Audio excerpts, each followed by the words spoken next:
It is my pleasure to introduce this morning's keynote speaker, Sasha Silveanu.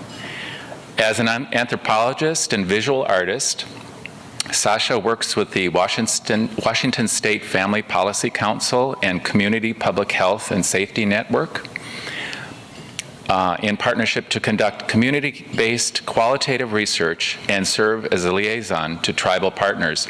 And when I was talking to Sasha earlier this morning, she said she's actually representing the stories of over 40,000 people, volunteers.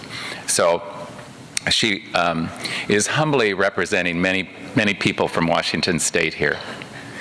She has explored how the adverse childhood experiences study, combined with neurobiology, historical trauma, and resilience research, has impacted the social and health service system, improved community capacity to generate practice and policy improvements, and restructured natural supports.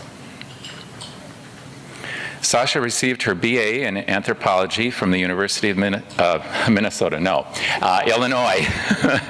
in Urbana-Champaign, and a Master's of Philosophy in social anthropology from the University of Cambridge. This morning, Sasha will share examples of how communities in Washington State have applied a science-based framework to fuel practice and policy changes. And that framework, again, arose out of the Adverse Childhood Experiences Study, often referred to as the ACEs study. Sasha's talk is entitled, A Powerful Framework for Thriving, Reducing Adverse Childhood Experiences. Thank you. Good morning, everyone. Thank you all so much for being here. It's a beautiful day, so I really appreciate all of us coming inside and waiting to see the sunshine later, but I can see it peek through, and that makes me just really hopeful of all the possibilities in generating conversation today. My name is Sasha Silveanu. I am originally from Chicago, so I am a Midwest girl.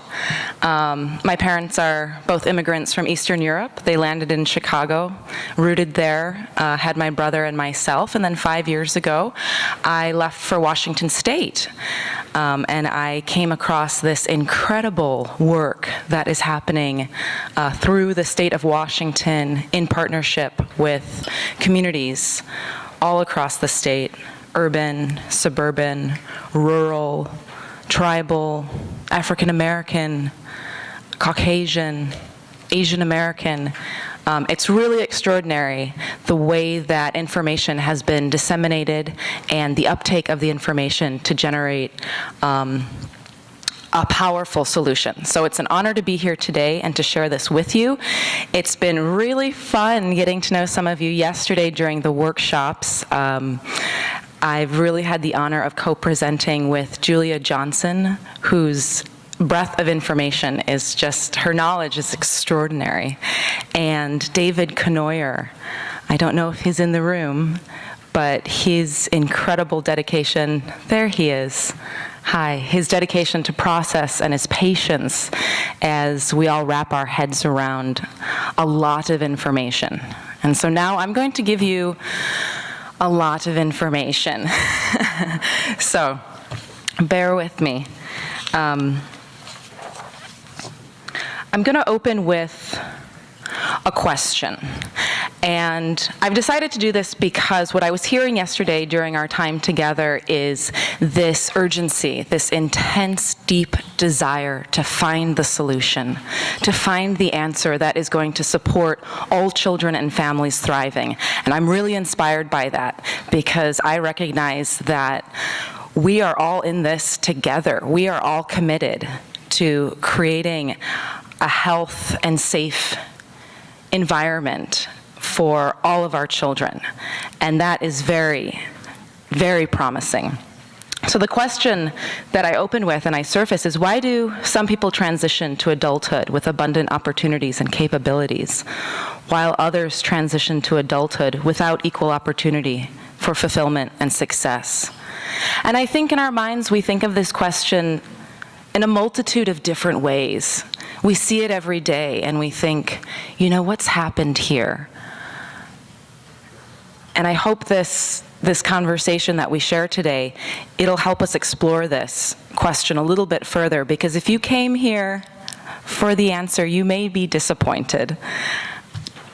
But what I do know is that everyone here is a leader. That's been quite clear. And I believe that everyone will be able to incorporate what we learn from one another in new and unique ways.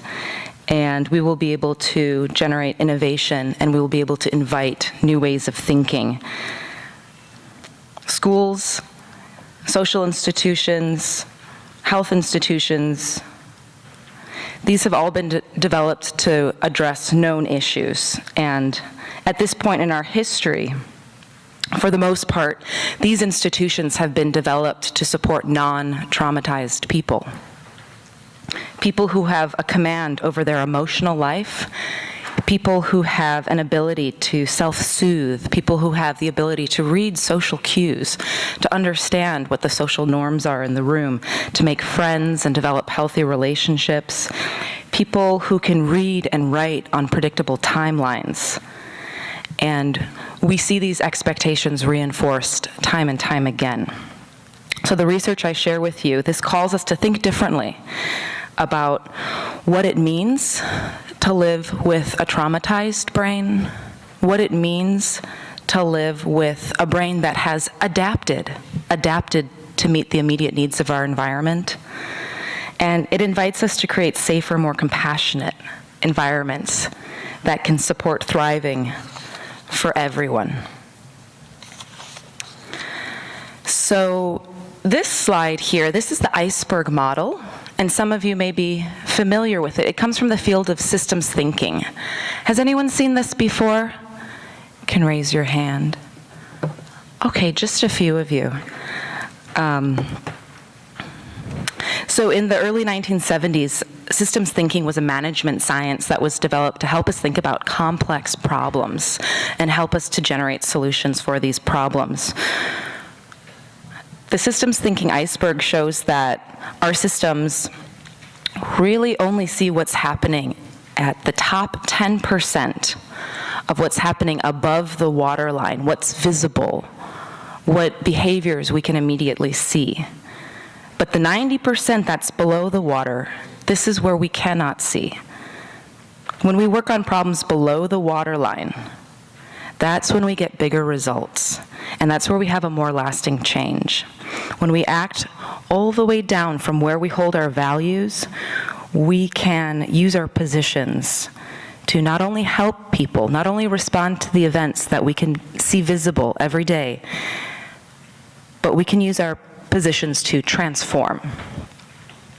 So at the top, we see the events. This is what we see as the behaviors, the reactions, what's coming into our offices, what gets discussed in our conversations. Below that are the patterns.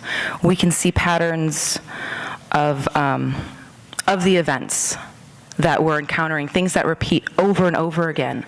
And then the structures are the ways in which we build our systems, the ways that we invite people, support them, the supports we put around them, and the way we govern our behaviors. Below that are our mental models. That's where, when we receive an experience, that's how we start to think about the world. And driving all of this are our values and what generates our vision. So an example of a value is fairness. Fairness is really important in our culture. And there are a lot of ways that we can be thinking about fairness. One of the mental models that we hold, one of the stories that we tell ourselves about fairness is that everyone gets an equal opportunity to what they need. We say, for example, we can build a structure such as eligibility requirements that are based on fairness. And we can say everyone who makes an income at a certain level and below, they can receive a service. Everyone who makes $1 more than this, they're not eligible for that service. So we've set a limit. And this can work really well, especially when we're managing limited resources. We need to have a structure in place that can help us use what we have.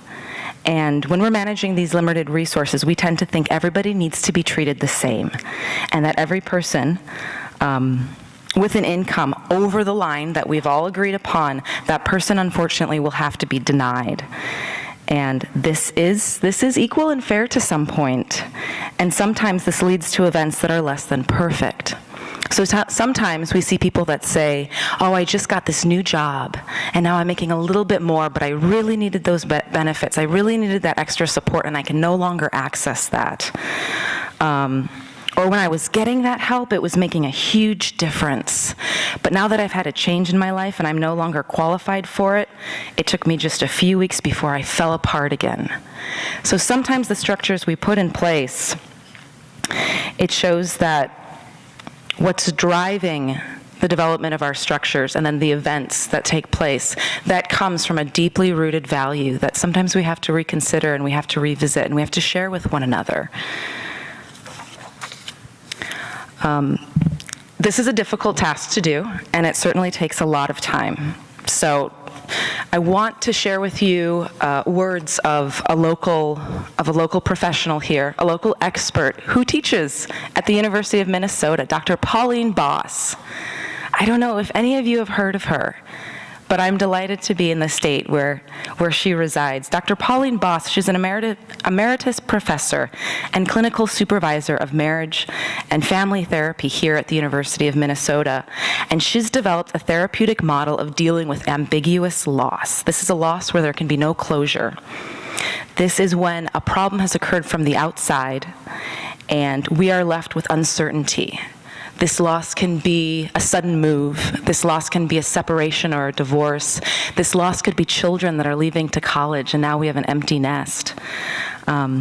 This loss can be where someone is physically present but psychologically absent. They're dealing with a mental illness or Alzheimer's. It can also be when the person is physically absent but psychologically we're still thinking of them. This could be a missing person or someone that we've left in some other way. And in dealing with ambiguous loss, there's a sequence of goals that Dr. Pauline Boss gives us as a guide to eventually rediscover hope. And the first we do is we try to find meaning. And I think we're all doing that here today over these last 2 days. We're collecting data. We're telling our stories and we're listening to the stories of others. We're gathering meaning. What are we going to make of all of this? And then we have to temper mastery, she says.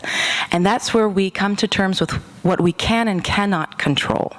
And that's a hard one. Then we restructure our identity.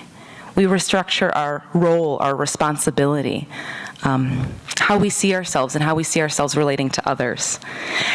Another step is normalizing ambivalence. Then we go into revising attachment, and ultimately, we rediscover hope. She has lovely writing on it, and I encourage you to Google her name and pull it up, Dr. Pauline Boss.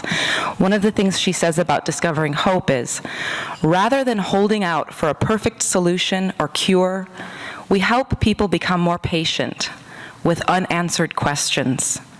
This takes time. Professionals, too, must overcome impatience. We, too, must learn to be comfortable with ambiguity.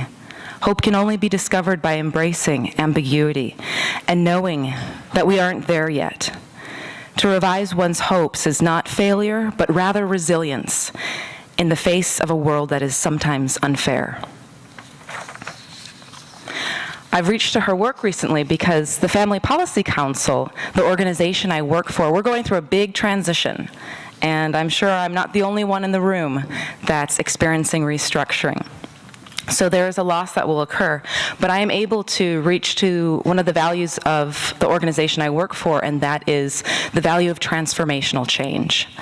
And the value that when change occurs, this is an opportunity for transformation. And although I may be uncomfortable with it, I know that there are other opportunities that could be generated from this.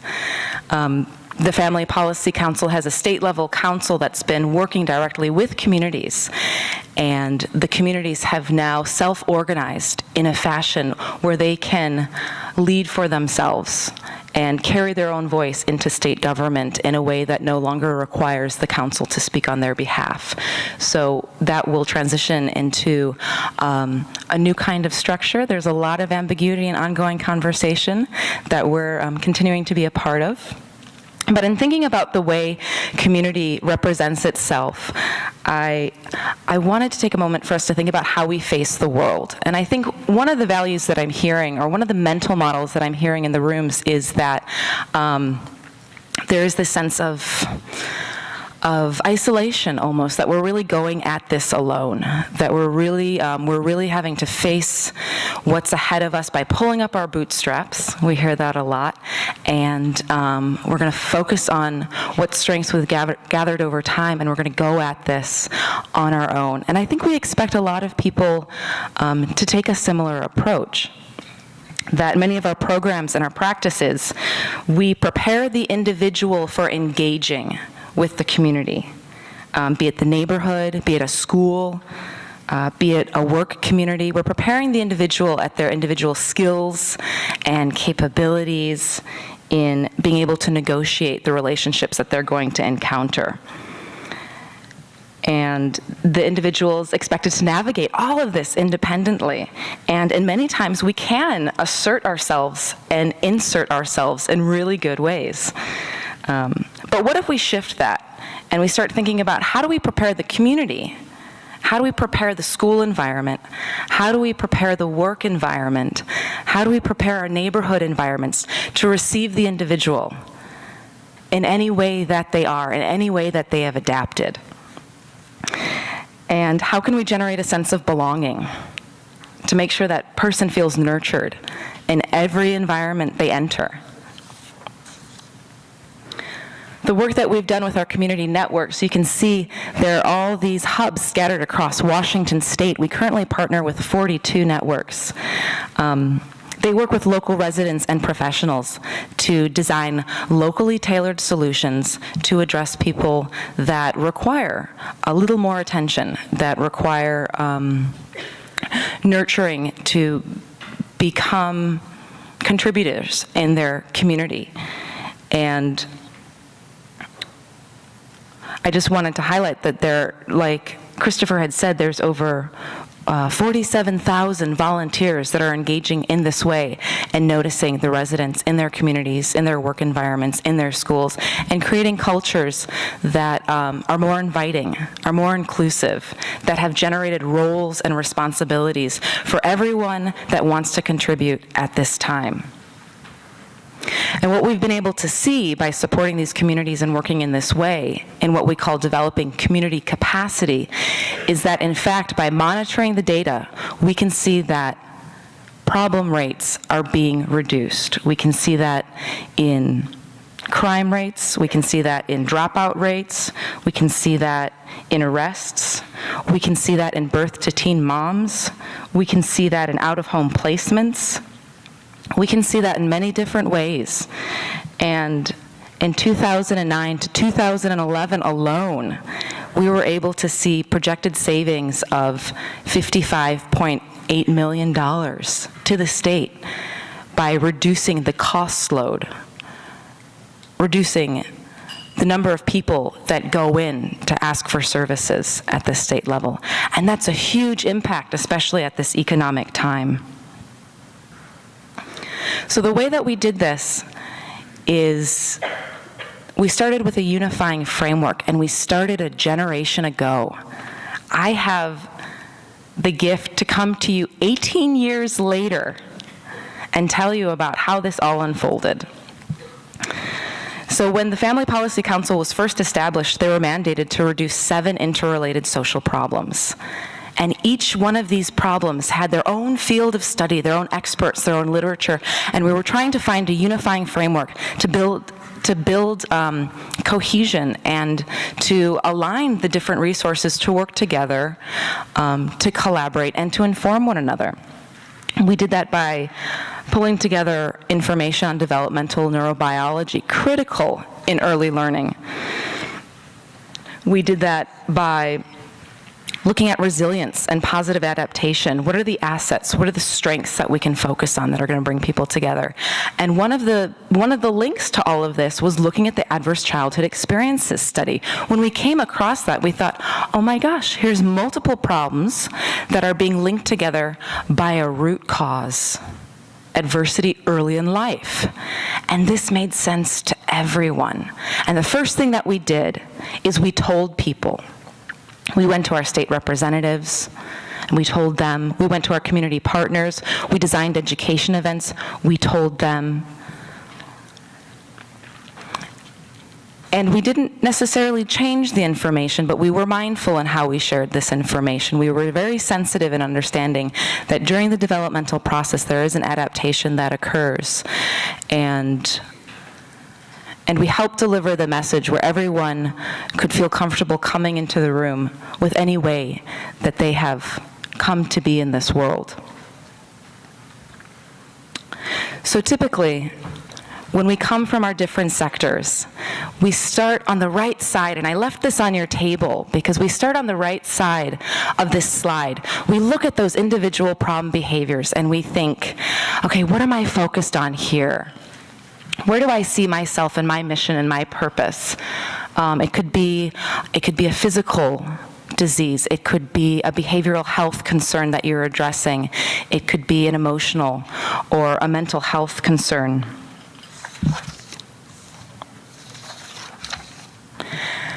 And if we move back and we start thinking about the early experiences, what might bind this together, we can see the Adverse Childhood Experiences offers a framework that shows a number of different adversities early in life that generate brain development and adaptation that leads to these outcomes. So we can reverse the way that we're looking at the drivers of physical and mental and emotional problems. The adverse childhood experiences, they derive their power from the influence of toxic stress on the developing brain. The neurobiology research, it tells us that the electrical and chemical functioning and cellular mass of the brain are all affected by cumulative stressors, and those cumulative stressors are adverse childhood experiences. That can also be understood as toxic stress or chronic stress. And people have normal responses during childhood. And unfortunately, these can increase the risk for disease and disability. And it can lead to a number of unintended outcomes that you see on the right-hand side that we are left dealing with in our social and health services.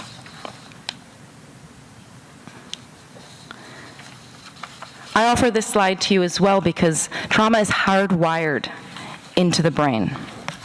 Because our brain adapts into the environment,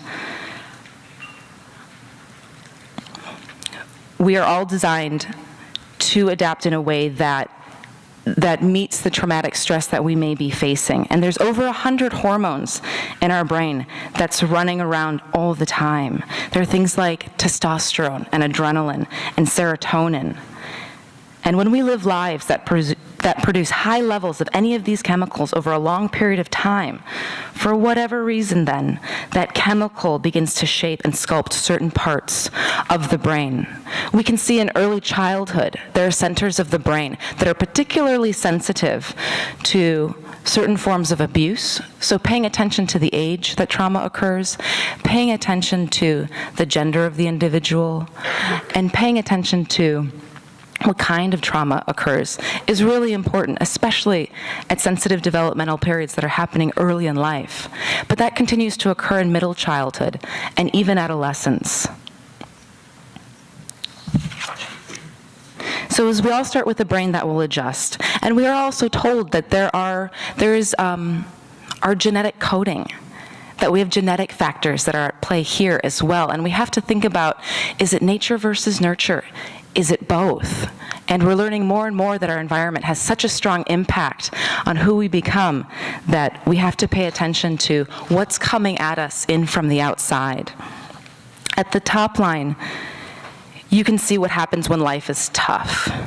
In this case, traumatic stress means any condition that causes the stress hormones to be elevated for long periods of time. This includes a danger or a trauma when chemicals are released and it starts to bathe our brains and our essential systems with these chemicals. We can start to adapt in ways that make us quick to act, that can make us edgy or defensive or offensive, that can make us hyper-vigilant and start to respond brawn over brains. And these outcomes are really supportive for times when life is tough. And for some of the children that we perhaps work with or that we know, for some of them in their households, life may be very tough, and they are surviving that every day. And the outcome then supports that individual to survive the worst conditions. So if we think about growing up possibly in a war zone or during a famine or a place that is experiencing flood after flood after flood, we're developing in ways that help us to be quick to respond. But if we have a different form of life that is nurturing, and we have everything that we need, and we have all the social supports, we have the recognition when we walk in the room, and the people that we're around are leading themselves joyful and fulfilling lives, our brain starts to prepare for a different kind of world. And the individual can then become laid back, very relationship-oriented. You can think things through. You can think process over power. You can really focus on what makes a peaceful and a collaborative environment. So I offer this to you so that you can see that both of these ways of being are an adaptation to our environment. And when this occurs, there are multiple adaptations. And these normal adaptations then can bump up against one another. And the way in which we respond, although they may be different, there's no right or wrong. There's just a way that we have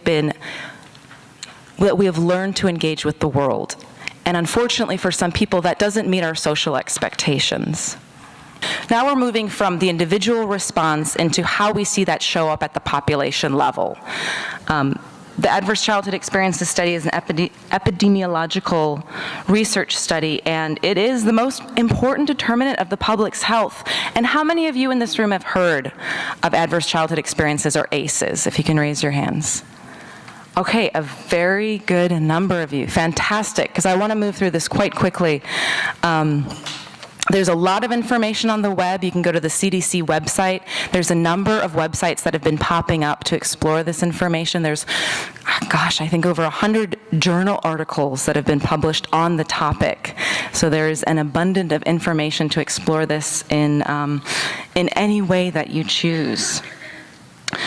The Adverse Childhood Experiences Study, it looked at abuse in life of individuals before the age of 18. And it looked at 4 forms of abuse, neglect, and indicators of family and household dysfunction.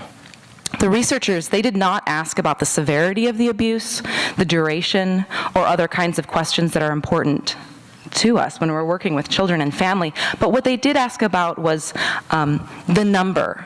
How many of these were experienced early in life? And they calculated a score.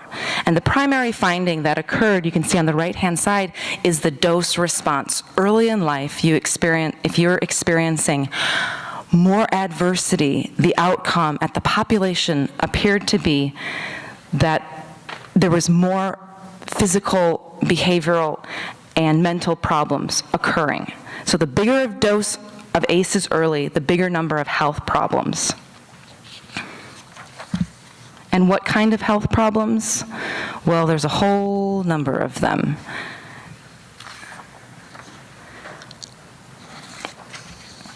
And I want you to know that adverse childhood experiences, they aren't the only cause of these outcomes. There is a population attributable risk. So there's only a certain amount that is attributable of these outcomes to adverse childhood experiences. And I'll show you a slide later that demonstrates that. But just to get home this notion of the dose-response relationship between higher ACE categories and the various kinds of behavioral problems, we can see that starting in all of these charts, starting on the left-hand side with 0 ACEs, for example, current smoking's at 10.4%. If you move up to 6, 7, or 8 ACEs, adversities, experiences, early in life, before the age of 18, later in life, you will see smoking show up to 28.5%. You can see the similar dose response from left to right, all across these charts, and all across a number of different categories. And what you're seeing is, on the bottom, the number of ACE categories, and along the side, that's the percentage of the population. That's the population attributable risk. I'm going to show you a number of other adult challenges. You can see chronic disease. It has a similar illustration. Mental health. Quality of life. And what we've been able to do in Washington State is we've been able to add these questions onto the behavioral risk factor surveillance system and start to see the original study looked at California. What if we looked at Washington State? Are we going to see the similar dose-response relationship? And in fact, we do. We've developed, or we've gathered over 3 years of data, and we've been able to see that ACEs in Washington State are common. We've been able to see that individuals with 1 or more ACE there's 62% of our population has experienced 1 or more ACE. And we also see that they are co-occurring. We have an abundance of information that is on the Family Policy Council website that explores what is occurring within our state. And I mentioned that because you too, here in Minnesota, you will have this data. It has been collected. The adverse childhood experiences questions have been added to your behavioral risk factor surveillance survey. And the question is, how will you make meaning out of this information? What will you do with this information? You have a systems level view now of understanding what's happening in your population. And we offer a couple of suggestions. You can combine this data with archival data. You can combine it with what you're seeing in your Healthy Youth Survey and make proxy indicators. You can get a sense of what's happening in the next generation. You can also continue to collect and be able to have a quantity that will allow you to look with greater precision at the local level. Are there pockets in our state that require a little more attention, that require resources to be allocated differently? You will have material to fuel education around adverse childhood experiences that will help other people think about what this may mean in their lives and in their organizational structures. It'll help guide resources and leverage new partnerships. We've been able to see with this information, we've attracted the interest of the philanthropic community, corporate communities, and even other departments within the state. They wonder, what does this information mean about employment? What does this information mean about homelessness? And that's helping us redefine how we collect our data and make meaning out of it. I want to offer, at the personal level, a testimony from a woman that we've come to know in Walla Walla County in Washington. She's been working with the community network there for a number of years, and she was invited to a presentation Dr. Rob Anda gave on this information. Later, she was videotaped explaining the deep personal impact that this has had on her life. And I invite you to listen to Annette's response.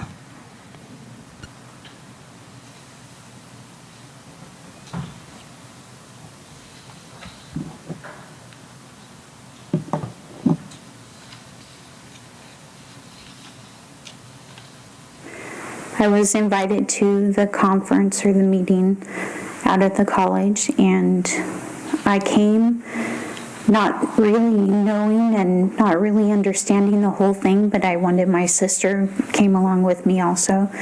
And he started going through all the questions and about your childhood and how it affected the way you are today and things like that. And my sister and I both sat there and we filled out the paper, and it said to take the ACEs test and stuff. And we could say yes.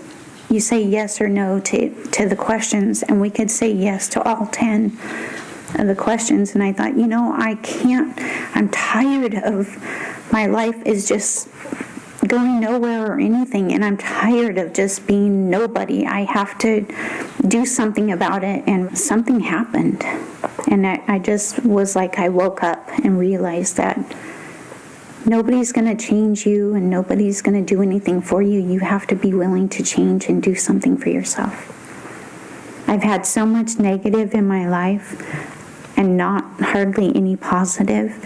And so I went through the motions, with my kids and trying to parent them the best I knew. I went through the motions of going to the school meetings and showing up and, another one, and, over and over and over. But now it's more of, I'm in the middle of it. I'm involved. I'm a part of, and they're listening to me. They know, when I want something for my son, they know where it's coming from. The saying, it takes a village to raise a child, that's my favorite saying in the world, because my village came together. So Annette today, she is a lead parent representative in the Walla Walla Community Network. They have initiated a children's resilience initiative. And what's been done is the community has welcomed her in a way that has generated a role, so she continues to feed back based on her lived experience how to improve the conditions for the next generation. So that community has noticed that based on her lived experience, she really has wisdom to share, to help us rethink how we want to restructure the way our community comes together. And it takes a lot of courage for an individual to stand up in that way. And when I showed that video to Dr. Rob Anda, he was just delighted because he remembers that conference. He remembers when she came up to the podium and grabbed the microphone and shared her ACE score and talked about how hard her life had been. And he looked at me and he said, "This is a matter of social justice. We have this information. What's holding us back? Doesn't everyone have a right to know?" So with this information, we've been continuing to share it with everyone, and I encourage you to do the same. We talk about what conditions affect health, what is impacting the health of an individual. And the truth of the matter is how we live together every day, that impacts our well-being over 50% each and every day. And the way we interact in our communities, the way we form our communities, the way we develop our organizations, and the way we manage the societal pressures, that all influences our health. And the way we live together, that includes racism, poverty, disparities in access to health and education. So as we create our organizations and we govern our systems and we pay attention to these patterns, we're given new information, and this is good news, because even at this time, we can all make improvements in the way that we interact with one another and the way that we co-develop policies and programs to impact health and to include people like Annette to participate in the development of this work. I also offer on the table key components for resilience. We did a literature review and we saw that really there's 3 domains in which we can build resilience in people. At the bottom we have capabilities. And when I showed you the person-focused program work, where the person introduces themselves into the community, we tend to support people in that way where we build their skills, their knowledge, their capabilities to engage with their surroundings, to get access to health care, to enter the school system, to get a job. And this doesn't happen alone. We know that inviting someone into someone's life, getting a mentor, or establishing a relationship, that makes a huge impact when we have those social emotional supports, and we can really have a sense of belonging and have a sense of someone that we can lean to or turn to, even just for a simple conversation. This really supports us in our resilience. And then there's another domain. There's the community. There's the community, the culture, and the spirituality that we carry with us. Communities can be more or less resilient, providing more or less opportunity for people to overcome stress, trauma, and other challenges. And that is by developing those networks, those social and cultural networks for people to reach to. These networks and practices are embedded in the value systems of our community, and they promote health. Resilient communities can increase the resilience of individual members because the community environment is conducive of healthy early learning development. I'll give you an example of that. And because people can draw from community resources throughout their life that can help them during stressful times. And community is the place where we go to celebrate. When something good happens, we can go and we can share. And we can share our successes and our resources with one another. The way that we've supported communities in building their resilience is through community capacity development. That is how we've called our engagement with the community networks that we've been working with over the last 18 years. And we have 4 phases in this model. We invite the community to come together. We invite the community to come together to talk about any matters of importance to them. And it may not be necessarily what we have on our agenda at that time. And next, we invite the community to generate learning and opportunities where they can bring in new information or surface the wisdom that may already be in that community and think about and talk about what does this mean to one another. We see a lot of education events, a lot of town halls, a lot of conversations over dinners that are hosted. And from there, people start recognizing the value of data, of measuring their results, of really noticing the way we're coming together. Does this matter? Is this having an impact on our children? And from there, we encourage leadership expansion. And that is finding a way to bring in new people to the table. What are ways that we can notice who's not at the table? And why might they not be here? What are the ways have we been putting out invitations so that we can attract new partners, that we can attract new voices, new insight into what may not be working and what really does work? In addition to introducing the adverse childhood experiences questions onto the behavioral risk factor surveillance system, we've started introducing social emotional support questions. And there is a pre-existing question on the behavioral risk factor surveillance system that asks about how many people can you engage with in your community that you can reach to for support. And we've started to ask questions more about noticing. Do people notice in your community? Do people notice the children in your community? Do people notice when somebody needs a little extra help or if they could lend a tool? And we've also asked a question that goes beyond just those that are around you, more into bridging. Can you bridge beyond those in your immediate circle and think about ways that you can reach outside and start to engage new people?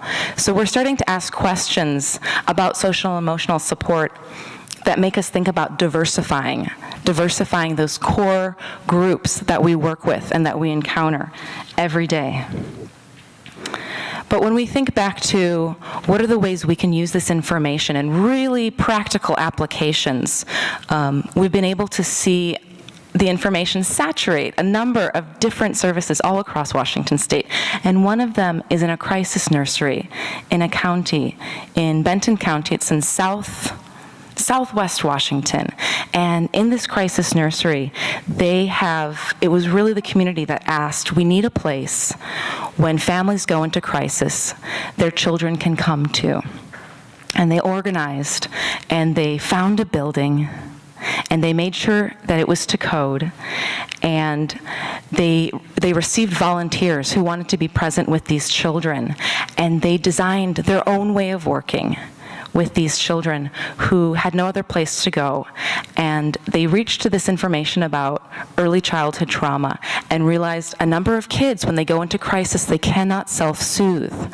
They don't know how to manage their emotional response. And these are the kids that we then see go into kindergarten and get kicked out.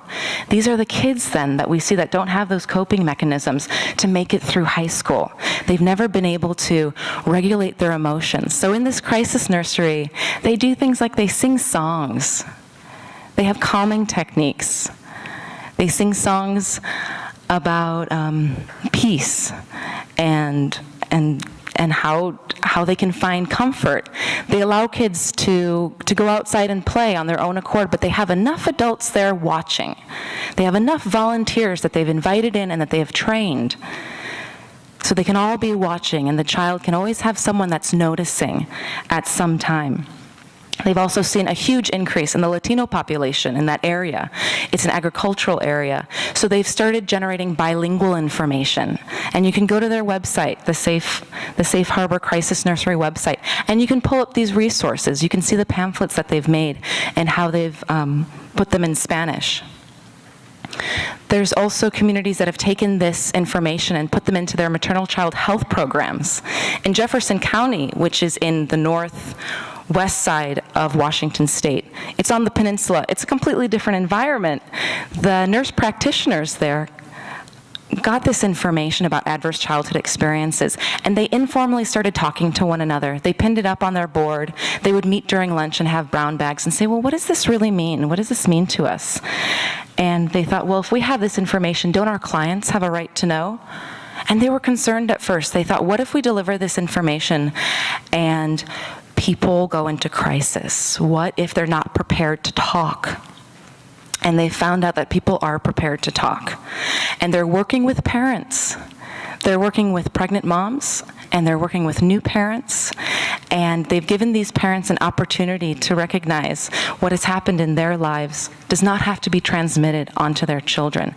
And they found ways to partner to support parents in their own healing journey, and to be able to tune in. Like Annette had said, she can become a more active participant in her child's life.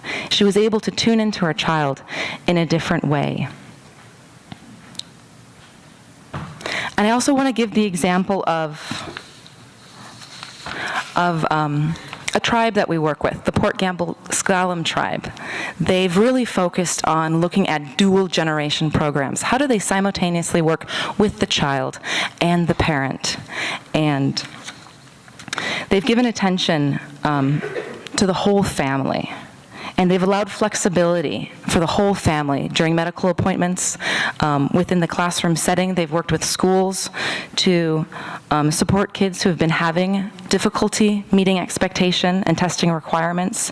They've also continued conversation about being culturally inclusive, culturally competent, culturally responsive. And they're sending kids in their community the message that we really care, and it's showing. We've been able to see in 2007, they had a 100% graduation rate in their high school. And that's when we actually went into that community. We saw that data and said, oh my gosh, how did they get 100% in a state where disproportionately the dropout rate for Native Americans are just, it's so much higher. How did they do this in one community? So we went and we visited. And we asked, and what we found is that the whole community, including the tribal council, all the tribal members, all community members, the staff in every department, they come together around this community network. They're all invited. And the community network is called the Chaiche Network. It's called The Workers. And they really see their job as working to improve the conditions of the next generation. And they've consistently emphasized that all children are expected to graduate from high school. As we heard from Sandra yesterday, all the children, when they're born, it's expected that there will be a graduation date. And that's continuously reinforced. There's educational and procedural adaptations that have occurred in partnership on and off the reservation. The tribe has worked with the schools to promote parental involvement. Even within the classroom, the parent is invited. There are employees that have been paid to go in, even during lunchtime, just to sit down with the kids so that they can see a familiar face, or help them find their next class. And they've had established agreements with the school to create learning alternatives and ways to earn credit so that these kids can join their classmates in graduating on time. Students can receive credit for cultural activities such as there's a canoe journey that meets every summer. It brings coastal tribes together. They paddle together and meet in one of the reservations and have a cultural exchange. And they can now receive credit for that. It's an experiential learning-based program. And what the kids have said when we went into interview is that they know that adults care. They know that there's always someone that they can turn to. There's plenty of people to talk to.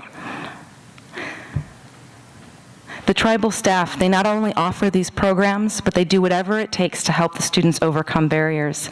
They even go and they knock on doors, and they wake kids up in the morning and get them out of bed if necessary. So really, no role is too small. And when it comes to the next generation, they all say everyone is involved. And I share these examples with you because there's a role for everyone that is involved. And I know that we feel the enormity of the task that's set out before us. But if we start thinking differently about the people we engage with, and we start seeing ways that we can offer them a role and a responsibility, we may be surprised what they're prepared to contribute and what they're prepared to offer. And in addition to that, I do want to offer a word of caution when we talk about resilience. In resilience, we think of the ability for people to bounce back. No matter what happens, we will have this core strength that we can support people in developing, that they can bounce back to, or they can lean on their social emotional supports at difficult times.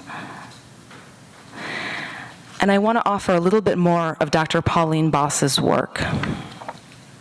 She cautions that remaining resilient is not always desirable, especially if it is always the same persons who are expected to bend. People with less privilege and power or agency have come to be great adapters, and they adapt to the whims of others. They are expected to give in to those with higher agency and to fit in without making waves.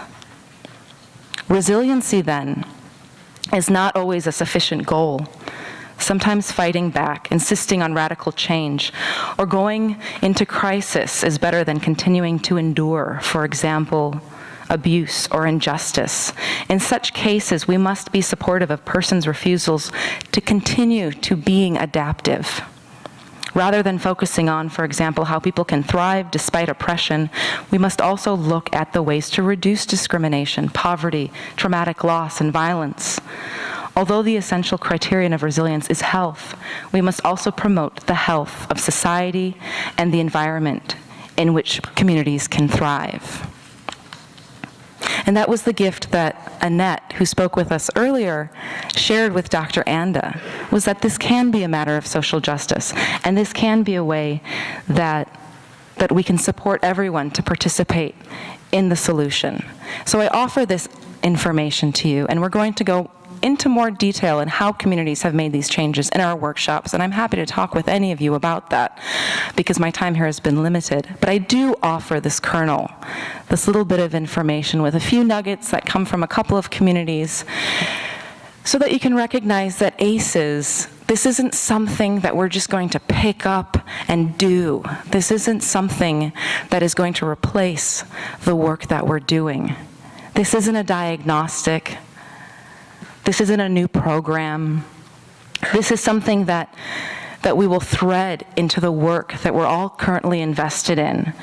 This is a way to add a dimension of trauma-informed understanding to the policy and into the work that we've all been committed to generate more solutions and have a greater impact that moves to the population health.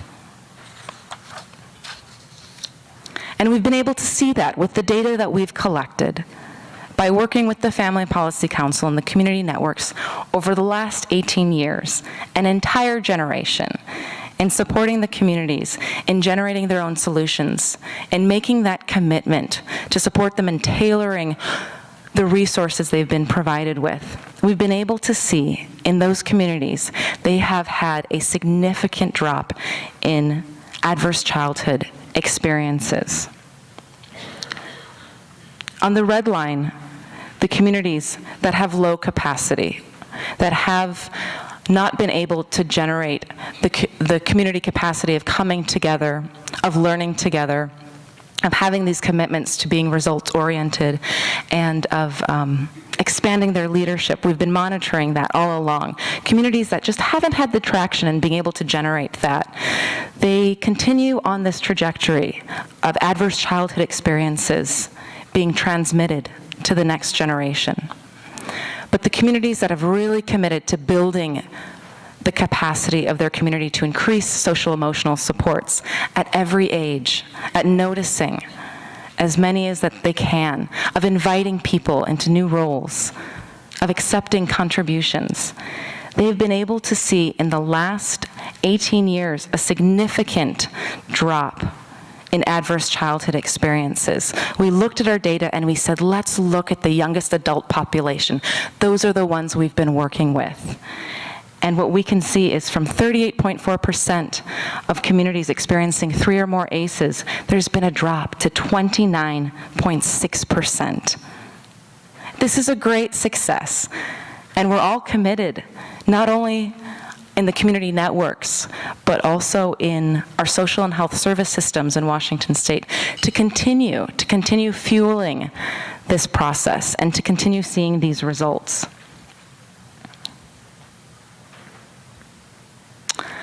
And I want to leave you with this slide. This slide shows you the population attributable risk to adverse childhood experiences with just a few of the behavioral and physical and mental health outcomes that we see associated with adverse childhood experiences. So for example, HIV and AIDS, cardiovascular disease, 25.5% is attributable to adverse childhood experiences. Adverse childhood experiences, they permeate all of these different domains of work. They permeate health and social and education sectors. They permeate the systems that we've constructed. We've talked about in our session the silos that we work within. They permeate all of those silos. So what do we have in common at the root core that's driving our work? It's adverse childhood experiences. And if we turn our attention to that, we can look at this gray area, the ACEs that spill across like an oil slick. It spills across all of these areas, all of these problems. We work on reducing adverse childhood experiences. It's like a sponge that we collectively put in, and we suck that out, and we're going to see this gray area shrink. We're going to see a reduction in so many different problem rates. And that's where we see the magnitude of the solution, by finding that common cause, that common purpose, the common language. And I thank you for your time. And I do hope there's something that you can carry forward with you as we continue to discuss today, and we continue to align all of our interests so that all children, all families can thrive. Thank you.